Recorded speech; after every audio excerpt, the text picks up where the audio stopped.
အားလုံးပဲမင်္ဂလာပါကျွန်တော်ရဲ့ဗီဒီယိုအရင်ကြိုဆိုလိုက်ပါတယ်ဒီနေ့မှာတော့ကျွန်တော်တို့ဒီရေချောင်းသိပ္ပံလို့လူတွေအသိများကြတယ်ဒီရေချောင်း college ဒီ MMC ပေါ့နော်မြန်မာ Marketing Marine College အကြောင်းကိုကျွန်တော်ပြပြသွားမှာပဲဖြစ်ပါတယ်ပထမဆုံးကျွန်တော်ပြောရမယ်ဆိုရင်ဒါကျွန်တော်ကဒါရေချောင်း college ကျောင်းသားတူဖြစ်ပါတယ်ကျွန်တော်ကဒီရေချောင်း college အပတ်စဉ်နဲ့ဆိုတာအပတ်စဉ်6ပေါ့ကျွန်တော်တို့ဒ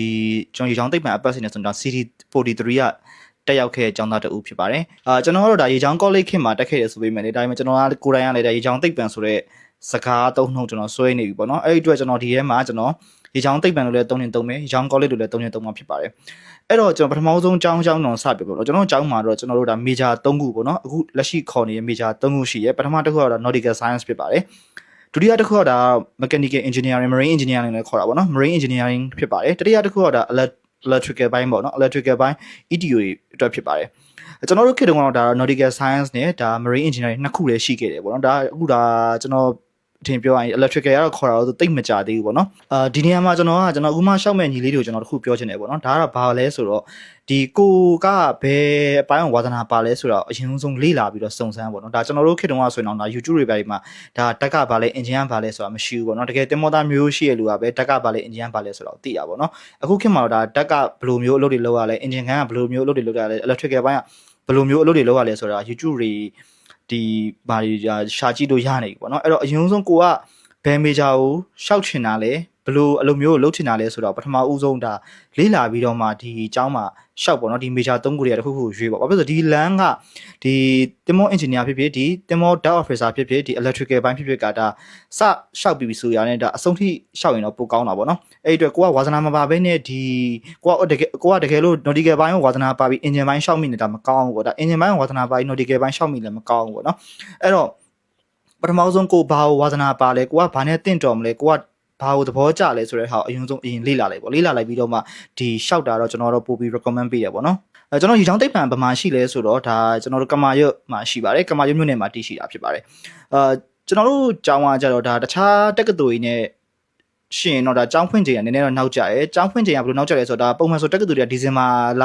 ပထမပတ်လောက်ဆိုတော့ဖွင့်ပြီပေါ့နော်ကျွန်တော်တို့ကျောင်းကတော့ဒါကျွန်တော်တို့အချိန်တောင်ကဆိုရင်ဒါ February ပထမဆုံးပတ်လောက်မှစရပေါ့နော်ဒါတောင်မှကျွန်တော်တို့ကဒါစပြီးစတင်ရတာမဟုတ်ပါဘူးဘာလို့စပြီးကျွန်တော်တို့ကလောက်ရလဲဆိုတာစေပြကာလဆိုတာရှိပါတယ်ဒါစေပြကာလကျွန်တော်တို့တော့ဆိုဒါ February ပထမပတ်လောက်ကနေဒါ March လတတိယပတ်ပေါ့နော် March လ28ရက်လောက်ရှိတာစေပြကိုတစ်လခွဲလောက်လေ့ကျင့်ရတယ်ပေါ့နော်အဲ့ဒီစေပြတစ်လခွဲပြီးတော့မှကျွန်တော်တို့ကဒီ academic year ဖြစ်တဲ့စတင်တဲ့ဟာကိုစတာဖြစ်ပါတယ်နောက်တခြား college တွေနဲ့မတူတဲ့အချက်ကတော့ကျွန်တော်တို့ကျောင်းမှာဒါ main ကလေးတက်ရောက်ခွင့်မရှိပါဘူး။ဘာဖြစ်လို့လဲဆိုတော့ကျွန်တော်တို့အခုသင်ကြားနေတဲ့3ဘာသာရပ်လုံးကဒါ main ကလေးတက်ရောက်ခွင့်မရဘူးပေါ့နော်။ပြောရင်ဒီတင်မောလိုက်တဲ့3ဘာသာရပ်လုံးကဒါမြန်မာနိုင်ငံမှာလည်းအမျိုးသမီးတင်မောသားဆိုတာမပေါ်သေးတဲ့အတွက်ဒါတက်ရောက်ခွင့်မရှိပါဘူး။အဲ့တော့ယောက်ျားလေးကြီးပဲကျောင်းမှာတက်မှာဖြစ်ပါတယ်။ပြီးတော့ဒါပထမဆုံးဒီပထမနှစ်ပေါ့နော်။ပထမနှစ်နဲ့ဒုတိယနှစ်ဆိုကျွန်တော်တို့ကျောင်းမှာ2နှစ်တက်ရပါတယ်။2နှစ်တက်ရပြီးတော့ဒါ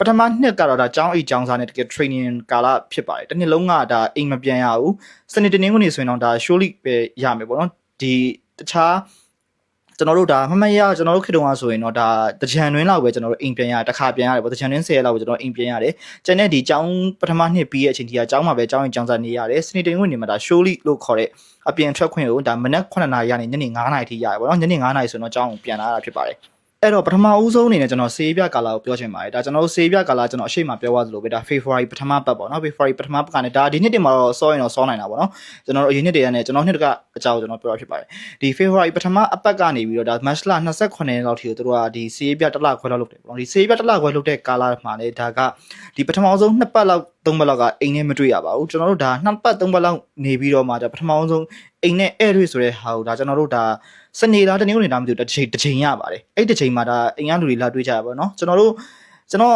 ်ခက်လေတော့ဆိုတော့မှတ်မှတ်ရပါတော့ကျွန်တော်တငယ်ချင်းနေတစ်ခါလာတွေ့ရဲကျွန်တော်တို့မိဘရနှစ်ခါကျွန်တော်မိဘနှစ်ခါလာတွေ့ရပါတော့ပြီးတော့ကျွန်တော်ဒီစေးပြကာလာမှာဒါအိယာထချိန်နေရလဲကွဲပြပါတယ်ဘာလို့ကျွန်တော်တို့ကဒါ training ကာလာလို့ training တက်ရတဲ့နှစ်တည်းဖြစ်တော့တစ်နှစ်လုံးဒါကျောင်းမှာပဲနေရတာပေါ့နော်ပထမဦးဆုံးဒါစေးပြကာလာမှာဒါမနေ့ပဲချိန်ထားရလဲဆိုကျွန်တော်4နိုင်ခွဲထားပါတယ်မနေ့4နိုင်ခွဲထားပြီးကျွန်တော်တို့ဘာလုပ်ရလဲဆိုတော့ကျွန်တော်တို့ဒါ PT လို့ခေါ်တဲ့ဒီကားလေးချိန်ခံနေပါလေကိုကျွန်တော်လုပ်ပါတယ်အဲ့ဒါနိုင်ဝက်တော့နိုင်တော့ကျွန်တော်လုပ်လိုက်ရပါတယ်လုပ်လိုက်ရပြီးတော့ကျွန်တော်တို့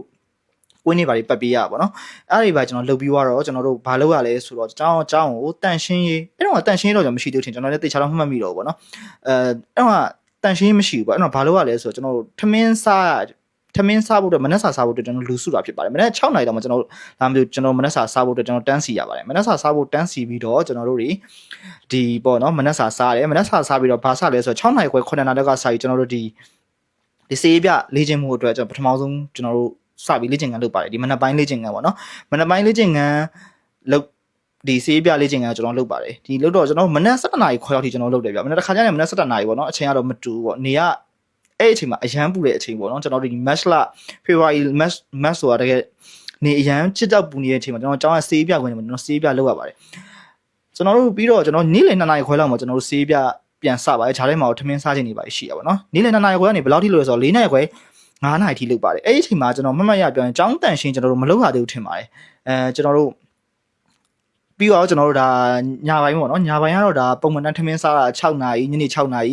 ပြီးတော့ကျွန်တော်တို့အဲ့ဒီအချိန်မှာကျွန်တော်တို့ဒီကိုပိုင်စာကြည့်ချိန်တွေပါမရှိသေးပါဘူးစာလည်းမတင်သေးတဲ့အတွက်စာကြည့်ချိန်တွေပါလည်းမရှိသေးပါဘူးဒါပေမဲ့ကျွန်တော်တို့ကည9နာရီရောက်ရင်တော့ကျွန်တော်တို့ဒါမီးရေပိတ်ပါတယ်မီးအိတ်ကိုအိတ်ရပါတယ်အဲ့အချိန်မှာဘာစလဲဆိုတော့ကျွန်တော်ကင်းဆောင်ရတဲ့ဇလန်းစရပေါ့နော်ကျွန်တော်ကင်းဆောင်ရတဲ့ဇလန်းကဘယ်လိုမျိုးလဲဆိုတော့ကျွန်တော်တို့ဒီကင်းဆောင်မဲ့အကြောင်းစပြမယ်ဆိုကျွန်တော်တက်ခွဲတွေအကြောင်းကျွန်တော်အရင်ပြောပါမယ်ကျွန်တော်စီမှာတက်ခွဲက3ခုရှိရပေါ့နော် brandy မိတ်ကတိရေဝတီဆိုပြီး3ခုရှိပါတယ်အဲ့တက်ခွဲရလူတွေကသူတို့တက်ခွဲမှာရှိရသူတို့ကင်းမှုပေါ့နော်သူတို့ကင်းမှုရဲ့ကင်းစရာဆွဲပြီးရတဲ့အတိုင်းဒီကင်းမှုဆိုတော့လည်းကျွန်တော်ကြောင်းသားလိုက်ရပါပဲဒီကင်းမှုရဲ့ကင်းစရာဆွဲပြီးရတဲ့အတိုင်းကျွန်တော်ကကင်းဆောင်ရပါတယ်အဲ့တော့ကင်းဆောင်ကတော့ကျွန်တော်ကဘယ်လိုဆောင်ရလဲဆိုတော့ဒါသူတို့ဒီကင်းကဒီကျောင်းရဲ့အရှိကျောင်းကကျွန်တော်တို့ A ဆောင်နဲ့ B ဆောင်ဆိုပြီးဆောင်နှစ်ခုရှိရပါတော့အဲ့အဆောင်မှာကျွန်တော်နေရာခွဲလိုက်တော့ကျွန်တော်မှတ်မိတဲ့လောက်ပြောရတာ A ဆောင်မှာကင်းသမား9ယောက်ပေါ့နော်ဒါ B ဆောင်မှာကင်းသမား3ယောက်ဖြစ်ပါတယ်အဲ့တော့ဒီနေ့ကိုဒါကျွန်တော်တို့တက်ခွဲကနေ10ယောက်လောက်စီဒီပေါ့စောက်ရတာပေါ့နော်စောက်ရတော့ဒါအချိန်နဲ့လို့သွားတော့ကျွန်တော်တို့ကင်းချိန်ကျွန်တော်မှတ်ရပြန်ကင်းချိန်တနားခွဲထင်ပါတယ်တနားခွဲဆိုတော့ဒီမနက်ည9နာရီကနေစပါပေါ့နော်ည9နာရီမနက်ဒီ4နာရီခွဲ9နာရီလောက်ထိကိုကင်းရစောက်ရတာဆိုတော့ကျွန်တော်တို့ဒီကင်းသမားတွေကအများကြီးပေါ့အဲ့ကျွန်တော်တို့အလှည့်တုန်းကဆိုရင်ဒါတညကို3ညကိုတစ်ခါလောက်တော့ကင်းကြရပေါ့နော်ဒါ3ညကိုတစ်ခါလောက်တော့ကျွန်တော်ကင်းဆောင်ရတယ်ပေါ့နော်အဲ့ဒီကင်းဆောင်ရလဲဒါကျွန်တော်တို့ပြောရရင်ဒါပထမဆုံးညမှာတော့ဒါ9နာရီ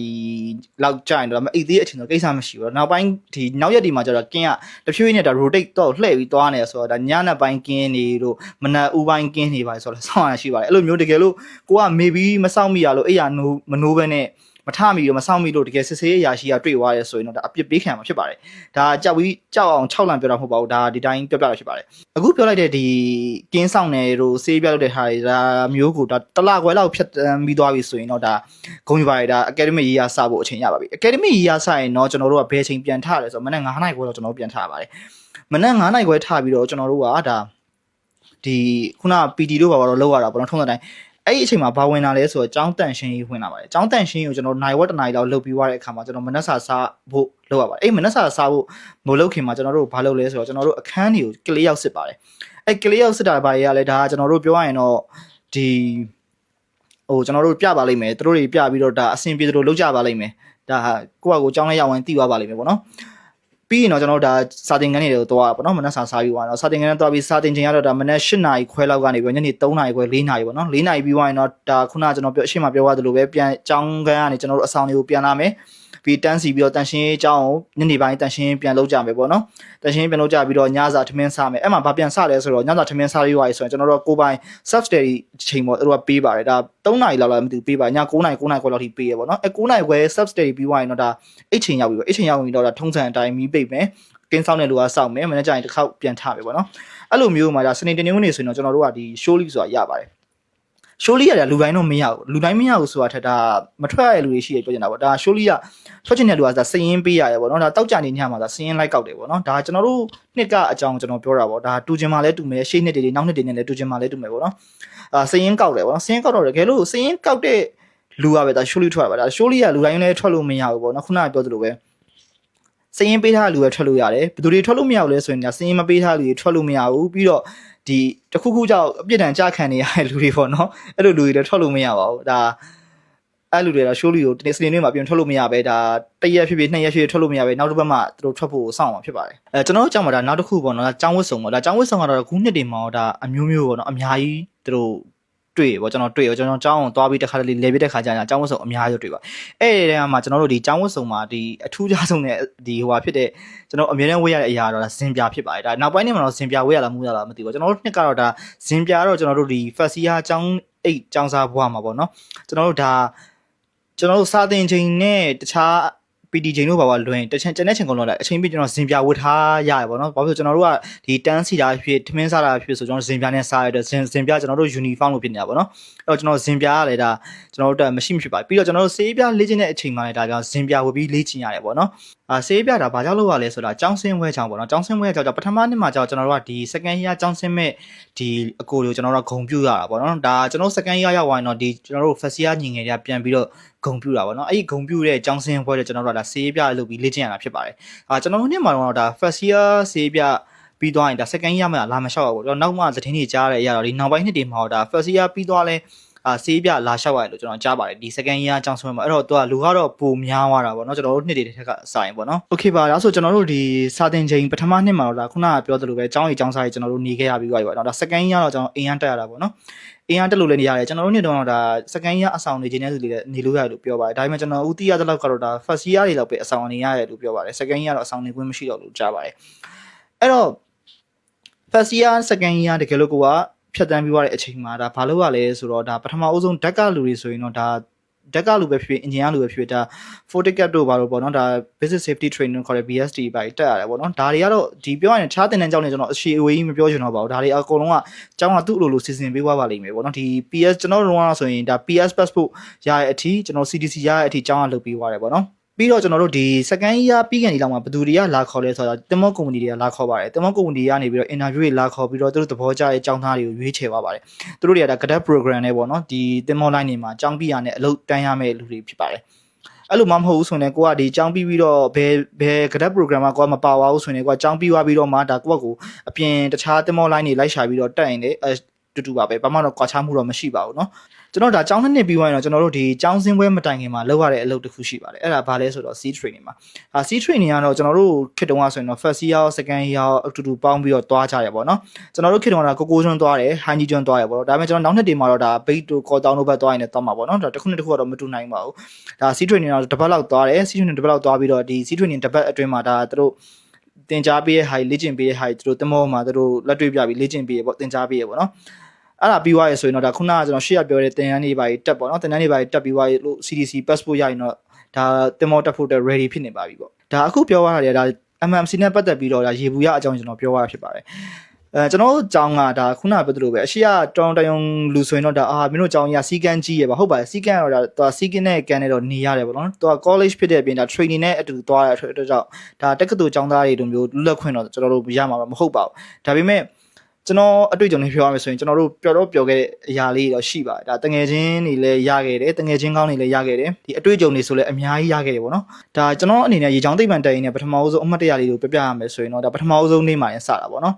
ကျွန်တော်ကဘယ်လိုထင်လဲဆိုတော့ရေချောင်းသိပ္ပံတက်တဲ့ခါကျွန်တော်သပင်ကျင်းစီပေါက်ကျွန်တော်ညှက်ရပါတယ်ဒါကိုလည်းသိပြီးသားပေါ့နော်အဲ့တော့ကျွန်တော်ဘယ်လိုထင်လဲဆိုတော့ဘိုဂီပေါ့နော်ဘိုဂီထားရမယ်ထင်ပြီးကျွန်တော်ဘာယူရလဲဆိုတော့ဘီးနဲ့ဒီခေါင်းလင်းစီနဲ့ယူရတာဖြစ်ပါတယ်ဒါပေမဲ့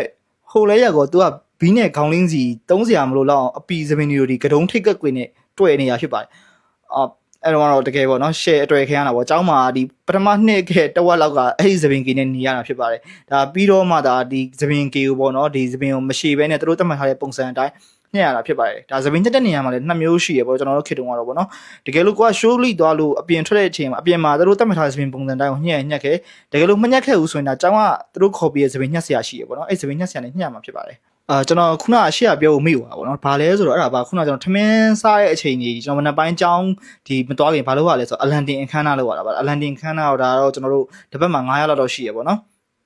်အဲတာဝန်ကျတက်ခွဲနဲ့အတူတူဒါတာဝန်ကျတက်ခွဲကဥဆောင်ပြီးတော့ဒါကျန်တဲ့တက်ခွဲတွေနဲ့အတူတူဒါအလန်တင်ရတာဖြစ်ပါတယ်ကျွန်တော်တို့ဒါ C training နဲ့ပြီးသွားတဲ့အခါမှာကျွန်တော်တို့ဘာလုပ်ရလဲဆိုတော့ကျွန်တော်တို့ဓာတ်ကလူတွေကတော့ဓာတ်နဲ့ပတ်သက်တဲ့သင်တန်းတွေတက်ရပါတယ်ကျွန်တော်တို့ engineer လူတွေကကျတော့ဒါ workshop 6လတက်ရပါတယ်ထပ်ပြီးတော့ကျောင်းမှာပေါ့နော်ကျောင်းမှာဖွင့်တဲ့ဒီ workshop skill training လို့ခေါ်တဲ့သင်တန်းကိုကျွန်တော်6လတက်ရပါတယ်6လတက်ပြီးမှကျွန်တော်တို့ကတခြားလိုအပ်တဲ့သင်တန်းလေးတက်ရတာဖြစ်ပါတယ်အဲ့ဒီအတွက်ကျွန်တော်တို့ဒီ engineer လူဆိုရင်တော့ကျောင်းမှာနည်းနည်းကြတော့ပိုနေရတာပေါ့နော်ရေချောင်းသိပ္ပံကျောင်းသားဘဝမှာတော့ဒါကျွန်တော်အမှတ်တရတော့အများကြီးရှိခဲ့ပါတယ်ဒါပေမဲ့ကျွန်တော်ပြောနေ အရန်ရှိရမှာဆိုတော့ကျွန်တော်ဒီလောက်နဲ့ပဲကျွန်တော်ဗီဒီယိုလေးအဆုံးသတ်ပြရစီဒါကျွန်တော်ရဲ့ဘဝမှာအမှန်ကန်ဆုံးသောရွေးချယ်မှုတွေတစ်ခုကတော့ဒါရေချောင်းသိပ္ပံတက်ခဲ့ရလဲတစ်ခုပါဖြစ်ပါတယ်ကျွန်တော်တော့ရေချောင်းသိပ္ပံတက်ခဲ့တာကိုကျွန်တော်လုံးဝနောင်နာမရပါဘူးအားလုံးကျေးဇူးတင်ပါတယ်